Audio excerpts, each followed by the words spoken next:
तो मैं उत्कर्ष कुमार और आप देख रहे हैं न्यूज़ ट्रायल भारत का एग्जिट पोल बिहार स्पेशल, जहां पे हम बिहार की 40 लोकसभा सीटों पर एग्जिट पोल का रिजल्ट आपके पास पेश करेंगे। हमने 2 लोकसभा क्षेत्रों का एग्जिट पोल कर दिया है और आपको बता दिया है कि दोनों सीटों पर एनडीए ने बढ़त बना के रखी हुई है। जेडीयू के दोनों उम्मीदवार ही आरजेडी के दोनों उम्मीदवार को पराजित कर दिए हैं और 2-0 से एनडीए आगे है। जो मधेपुरा और सुपौल की लोकसभा सीटें हैं, दोनों सीटें जेडीयू जीत रही है। अब बारी जो है पूर्णिया लोकसभा सीट की हम बात करते हैं। यहाँ पर दूसरे चरण में 26 अप्रैल 2024 को लोकसभा का चुनाव हुआ, मत डाले गए और यहाँ पर बता दें कि 63% मतदान हुआ है।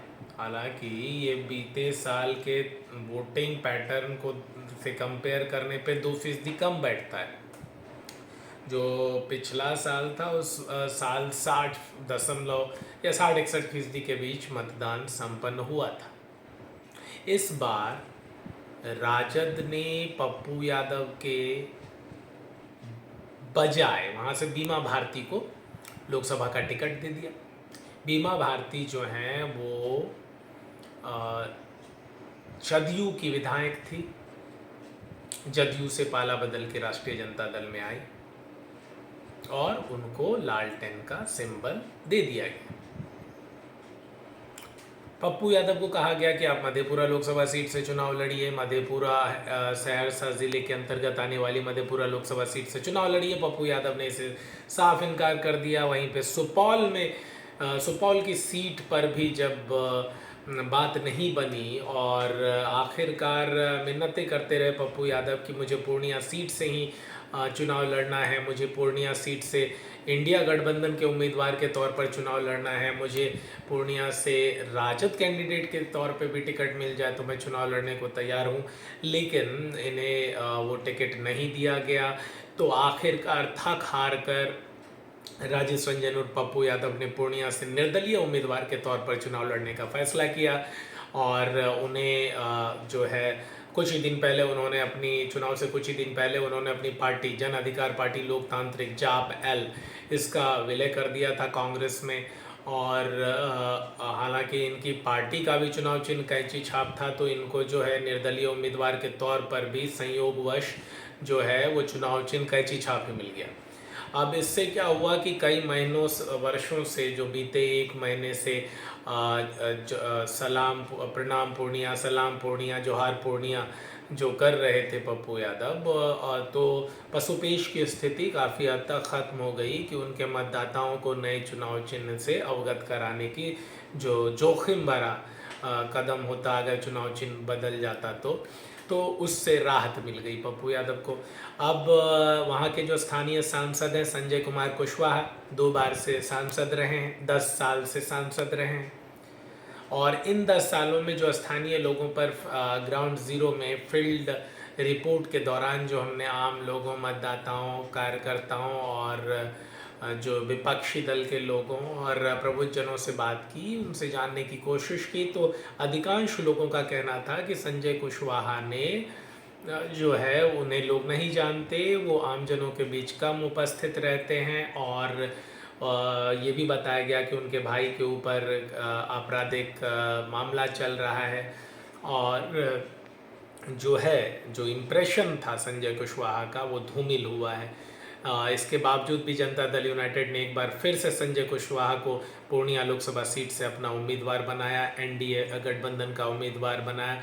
संजय कुशवाहा 10 साल से लोकसभा सांसद हैं और ये तीसरे टर्म के लिए वो चुनावी मैदान में आए थे। बीते 2 टर्म से पप्पू यादव पूर्णिया से गायब थे और वो पूर्णिया आए, यहाँ पे लोगों को कहा कि अब वो पूर्णिया छोड़ के नहीं जाएंगे, पूर्णिया में ही हमेशा रहेंगे और चुनाव भी लड़ेंगे, किसी और लोकसभा सीट से चुनाव लड़ने का कोई मतलब नहीं है। इसके बाद जो हम अगर बात करें कि यहाँ पे कितने विधानसभा सीटें हैं, पूर्णिया लोकसभा क्षेत्र में भी 6 विधानसभा सीटें आती हैं, जिसमें कि कटिहार ज़िले से कोरहा विधानसभा सीट आती है जो कि सुरक्षित है। वहीं पूर्णिया से जो है 5 विधानसभा सीटें आती है, जिसमें कस्बा है, बनमनखी है जो कि सुरक्षित है, इसके बाद रुपौली है, धमदाहा है और पूर्णिया खुद है। यहाँ पर अगर हम लोकसभा चुनाव की बात करें तो 2019 के लोकसभा चुनाव में हर एक 6 की 6 विधानसभा सीटों पर जनता दल यूनाइटेड ने बढ़त बनाई थी। अब यहाँ के विधायकों की बात करें तो यहाँ पर कस्बा से कांग्रेस के विधायक हैं आफाक आलम, इसके बाद बनमनखी से बीजेपी के विधायक हैं, रुपौली से जेडीयू की विधायक थी बीमा भारती, आरजेडी में आई तो फिलहाल आप मान सकते हैं कि आरजेडी के खाते में है। धमदाहा से भी जेडीयू के विधायक हैं और पूर्णिया और कोरहा सुरक्षित से दोनों जगहों से बीजेपी के विधायक हैं। तो 6 की 6 विधानसभा सीटों पर जेडीयू बीजेपी का कब्जा रहा बीते करीब 4 साल तक, और इस कुछ 1 महीने पहले बीमा भारती के जनता दल यूनाइटेड छोड़ के राजद का दामन थामने के बाद एक विधानसभा सीट पर आरजेडी दिखी। अब हम बात करें कि 2019 के लोकसभा चुनाव में संतोष कुमार कुशवाहा जो कि जनता दल यूनाइटेड के उम्मीदवार थे, उन्हें 6,32,000 वोट मिले और ये 55% बढ़ता है। वहीं उदय सिंह, कांग्रेस के उम्मीदवार उदय सिंह जो पहले पूर्व सांसद रह चुके हैं, उनको 3,69,000 वोट मिले जो कि 32% बैठता है। टोटल 11.5 लाख वोट कास्ट हुआ, वैलिड वोट काउंट हुआ जो कि 65% बैठता है और 2.5 लाख से ज़्यादा मतों से संजय कुशवाहा की जीत हुई जो कि 23% बैठता है। बात करें 2014 के लोकसभा चुनाव की तो यहाँ पर भी संजय कुशवाहा को 4,18,000 के करीब वोट मिला था जो कि 41% था। बीजेपी से पिछली बार चुनाव लड़े 2014 में उदय सिंह, 2019 में उदय सिंह या पप्पू सिंह कहें तो वो कांग्रेस की टिकट पे चुनाव लड़े थे, उनको 3 लाख वोट मिला 2014 में, 30% वोटिंग हुई, वोट मिला। और आईएनसी से अमरनाथ तिवारी को 1.25 लाख वोट मिला जो कि 12% वोट था। टोटल 10 लाख के करीब 65% वोट वैलिड वोट्स काउंट हुए, जिसमें कि 1,15,000 से ज़्यादा मतों से संजय कुशवाहा जो है, संतोष कुशवाहा चुनाव जीत के विनिंग मार्जिन जो है वो 11% था। इससे पहले इस सीट पर पप्पू यादव 3 बार लोकसभा सदस्य चुने गए हैं। 2 बार निर्दलीय से चुनाव लड़ के जीते, 1 बार समाजवादी पार्टी से चुनाव लड़ के जीते, तो वो भी निर्दलीय ही समझे। तो 3 बार निर्दलीय सांसद के तौर पे पप्पू यादव पूर्णिया लोकसभा सीट को रिप्रेजेंट कर चुके हैं। 15 साल तक सांसद रहे। एक बार फिर चुनावी मैदान में कूदे। चुनावी रैली के दौरान जो है वो तेजस्वी यादव ने कहा कि भाई या तो एनडीए या इंडिया, तो इस कारण से भी थोड़ी बहुत पसोपेश की स्थिति पनपी। लेकिन यहाँ ये देखना होगा कि भाई अगर जो तेजस्वी यादव या तो एनडीए या इंडिया कहते हैं तो जो माय समीकरण है, मुस्लिम यादव समीकरण, मल्लाह समीकरण जो है, ये तो ऐसे भी आपके वोट्स हैं और ये ऐसे राजद के वोट हैं। ये पप्पू यादव को वोट दे देंगे, एनडीए को वोट नहीं देंगे, ये स्पष्ट है।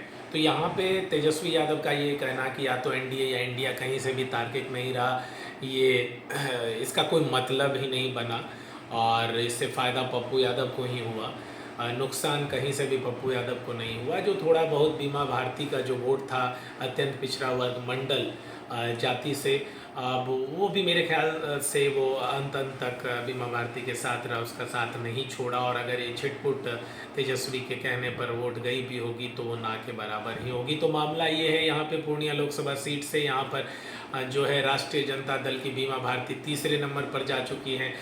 जनता दल यूनाइटेड के संतोष कुमार कुशवाहा दूसरे नंबर पर जा चुके हैं और न्यूज़ ट्रायल भारत के exit poll Bihar special Purnia Lok Sabha seat जाती है निर्दलीय उम्मीदवार राजेश रंजन और पप्पू यादव को। तो ये जो एनडीए के खाते में या कहें तो जेडीयू के खाते में पूर्णिया सीट नहीं जा रही है, इंडिया गठबंधन या कहें आरजेडी के खाते में पूर्णिया सीट जाती नहीं दिख रही है, और इकलौती इंडिपेंडेंट सीट अब तक 3 सीटों में जो जाती हुई दिख रही है पप्पू यादव और राजेश रंजन को, तो पूर्णिया सीट इंडिपेंडेंट के खाते में जा रही है। 100% गारंटीड रिजल्ट, जीत का जो मार्जिन है, वोट का जो मार्जिन होगा वो 50,000 तक आ जाएगा। हालांकि ये चुनाव के पहले तक कुछ दिन पहले तक ये 1.5 लाख क्रॉस कर रहा था, लेकिन अंत आते आते हम समझ रहे हैं कि 50,000 के आसपास के मार्जिन से पप्पू यादव पूर्णिया का लोकसभा चुनाव जीत रहे हैं। तो अब तक 3 लोकसभा सीटों का हमने एग्जिट पोल कर दिया, जिसमें एनडीए के खाते में 2 या कहें जदयू के खाते में 2 सीटें, वहीं इंडिया के खाते में 0, आरजेडी के खाते में 0 सीटें।